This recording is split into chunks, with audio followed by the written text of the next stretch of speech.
अस्सलाम वालेकुम स्टूडेंट। आज की क्लास में हम C++ एक्सेप्शन के बारे में देखेंगे। C++ में एक्सेप्शन हमारे पास क्या होती है। When executing C++ code, different error can occur. Coding error made by programmer, error due to wrong input or other unforeseeable things. हमारे पास जब भी हम प्रोग्राम लिखते हैं तो हमारे पास डिफरेंट एरर अगर होते हैं, तो उसको हमने हैंडल कैसे करना है वो हमने अभी हम आगे देखेंगे कि उसे हम कैसे हैंडल करेंगे।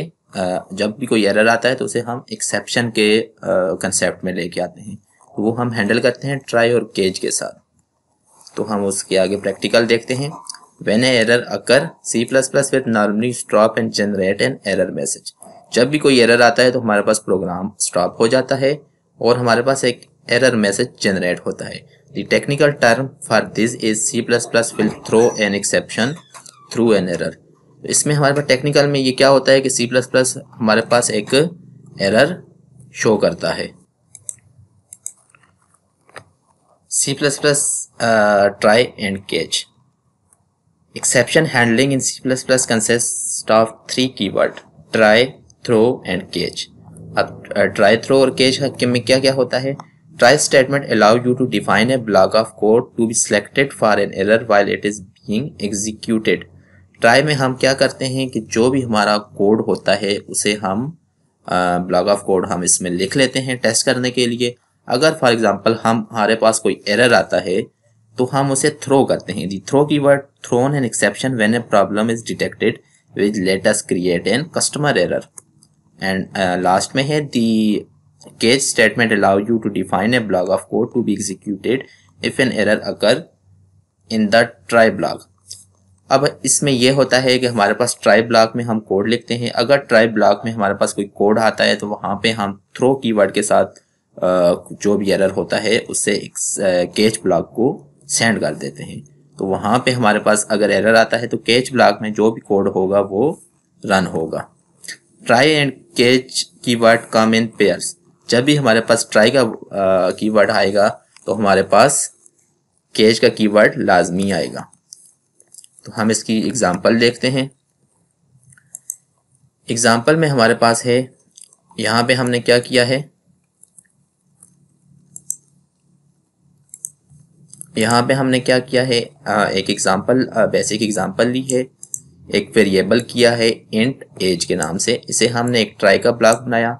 ये ट्राई की ब्रैकेट है, ये प्रोग्राम ट्राई के अंदर हो रहा है। एक वेरिएबल लिया एज के नाम से। यहाँ पे हमने एक सिंपल सी आउट लिखा इंटर एज। जैसे ही यूजर एज इंटर करता है यहाँ पे इफ कंडीशन लगी है, अगर एज ग्रेटर देन 18 है तो यहाँ पे ये कहता है access granted you are old enough. मतलब यहाँ पे ये है कि 18 ईयर से ज़्यादा होगा या 18 के इक्वल होगा तो आप वर्क कर सकते हैं, अदरवाइज आपकी एक्सेस डिनाई हो जाएगी। तो यहाँ हमने कहा अगर एज 18 से ज़्यादा है तो आपको एक्सेस है। एल्स में क्या किया, थ्रो का कीवर्ड यूज़ करके जो भी एज आ रही है, ये जो एज यूज़र एंटर कर रहा है यहाँ पे हम इसको लेके आगे। सी आउट में केच में हमने क्या किया, इंट एक नंबर लिया माई नंबर, और सी आउट में हमने कोई भी स्टेटमेंट आप प्रिंट कर ली। हमने यहाँ पे कहा you must be at least 18 year old, और नीचे हमने see out sure age is my number.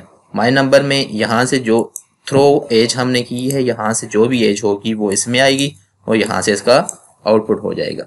इसे हम रन करते हैं। एक्सेप्शन, हाँ यहाँ पे कुछ मिस्टेक है, इसे हम ये कर देते हैं। अभी भी मिस्टेक है, ये इंटर एज हम फॉर एग्जांपल 12 करते हैं तो हमारे पास आता कहता है केच में चला गया access denied you must at least end your age is 12। जो भी हमने एंटर की यहाँ पे आके प्रिंट होगी। ये हमारे पास चला, यहाँ पे कंडीशन चेक हुई, यहाँ पे कंडीशन मैच नहीं हुई तो यहाँ थ्रो में आ गया और यहाँ से ये ब्लॉक चल गया। और अगर हम यहाँ पे हम 19 ईयर करते हैं, access granted you are old enough, तो ये हमारे पास अक्सर हम एरर हैंडलिंग में ट्राई और केच ब्लॉक यूज करते हैं। आज की क्लास में हमने एक्सेप्शन हैंडलिंग पढ़ा और उसमें हमने ट्राई और कैच और थ्रो कीवर्ड पढ़ा। तो आज की क्लास में इतना ही।